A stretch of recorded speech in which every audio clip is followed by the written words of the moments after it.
Comparecencia hoxe ante os medios da candidata á alcaldía dos populares de Ourense, Ana Méndez, di que asume este novo reto como un compromiso coa súa cidade, convencida de que Ourense merece un goberno que planifique e sexa capaz de cooperar co resto de administracións. Eu todos estes casi 3 anos, 2 anos e medio que levo como voceira do Grupo Municipal e como presidenta da Xestora, que levamos, non paramos, estivemos recorrendo todos os días os barrios falando cos veciños, escoitando a todas as familias, comerciantes, autónomos, asociacións.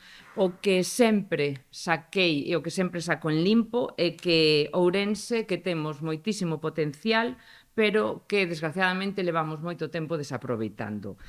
Eu persoalmente e todo o Partido Popular en conxunto non nos podemos resignar a que estas oportunidades sigan pasando de longo. Non podemos aceptar como normal que se perdan investimentos todos os días e que se atrasen proxectos importantes, ver como outras cidades avanzan mentres Ourense, mentres a nosa cidade queda estancada. Méndez asegura que quere ser alcaldesa de toda a veciñanza, mesmo de quen nunca votou o Partido Popular.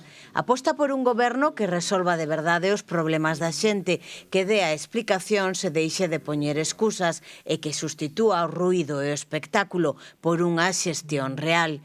A cabeza de lista do Partido Popular criticou tamén o anuncio feito por Jácome dun novo bono de 100 euros para antes das eleccións. As medidas puramente electoralistas de este alcalde pois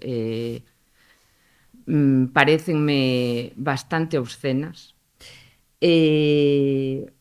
Está claro que o comercio da nosa cidade, o comercio local, non precisa un bono de 100 euros cada vez que hai eleccións, un día ao ano, eso está clarísimo, con un gasto ao ano dunha persoa, con eso non se mantén un comercio durante todo o ano.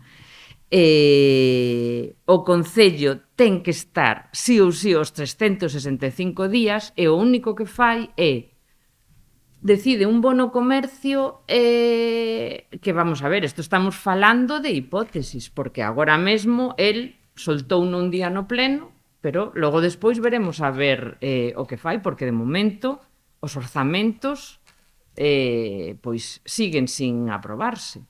Con respecto ao feito de que quedara deserta a concesión da cafetería do Posío, Ana Méndez teno claro.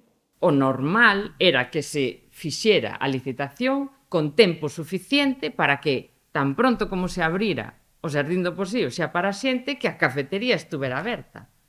Eso non se fixo, o concurso quedou deserto e agora hai que sacar outra vez a licitación. Entón, veremos a ver si esa cafetería vai abrir ou non, porque co paso que vai non nas teño eu todas comigo.